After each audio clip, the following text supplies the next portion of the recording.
Hi, this is Bob Byman again. This is the second in a series of poignant and informational commentaries and seemingly provocative commentaries by some people regarding the majors of 2011.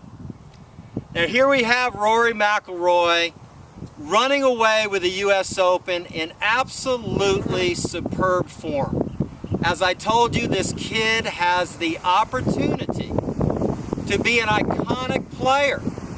He has the ability to win 5, 10, who knows, maybe even more majors. He is fantastic. He moves his body as well as anybody in the history of the game. Now you look back at the last two fantastic players, Tiger Woods and Jack Nicklaus. This kid is actually better trained than even Jack Nicklaus was at the age of 22. What he did this past week, well, it's just historical. It's absolutely fantastic. Now, having said that, when you look at Rory and you look over a historical perspective now, there is still only one guy in his prime that had a system that was absolutely nearly flawless, and that was Ben Hogan. In his prime now.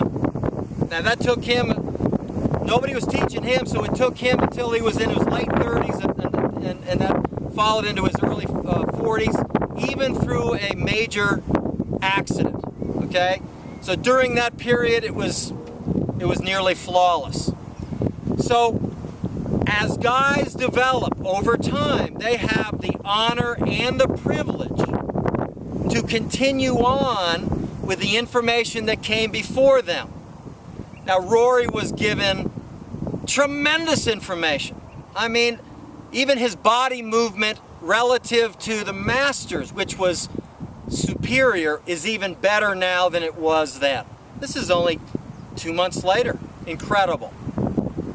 Now, having said that, still historically there has never been anybody that won 7 majors or more, male or female, that didn't have the palms of their hands facing each other.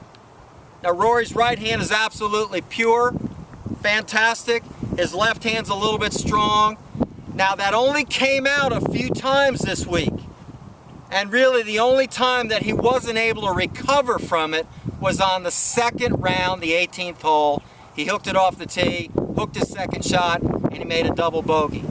Other than that, he hit a few little draws, a few little pushes, and he was able to recover back into the fairway. And then his short game, and particularly his putting, was absolutely fantastic this week.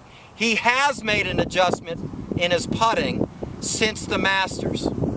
At the Masters, his left wrist was breaking down. He was missing it right and left. Now he's going through very solidly, and, you know, just fantastic. Just blew the field away.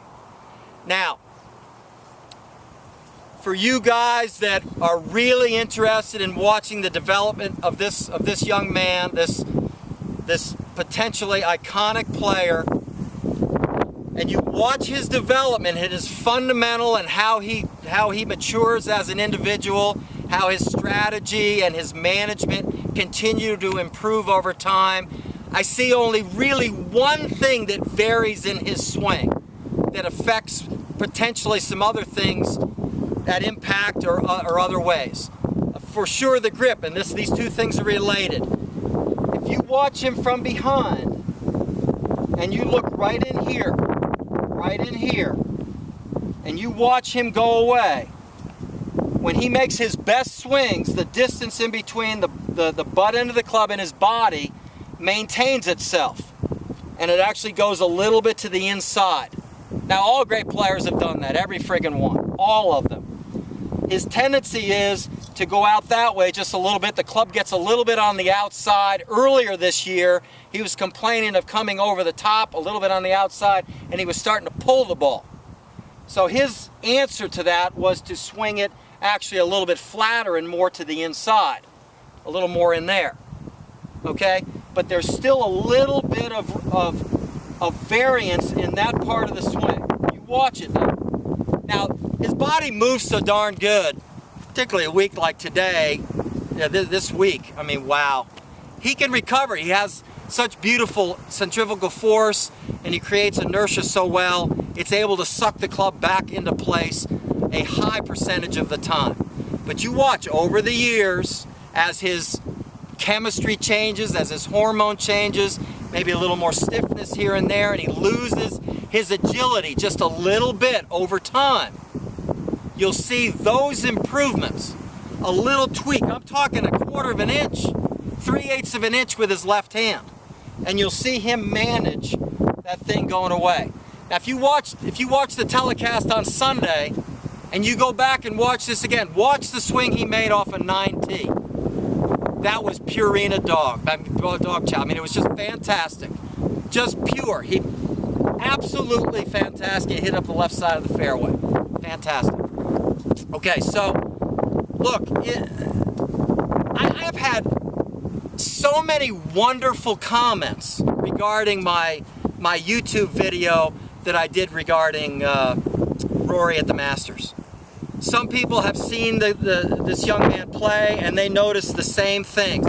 If you listen to every one of the major winners who are commentators now, they all know that his miss is a pull draw, and they have a variety of different fixes for that and reasons for that.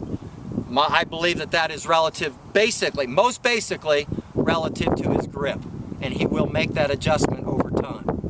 But make no doubt now, this kid is fantastic.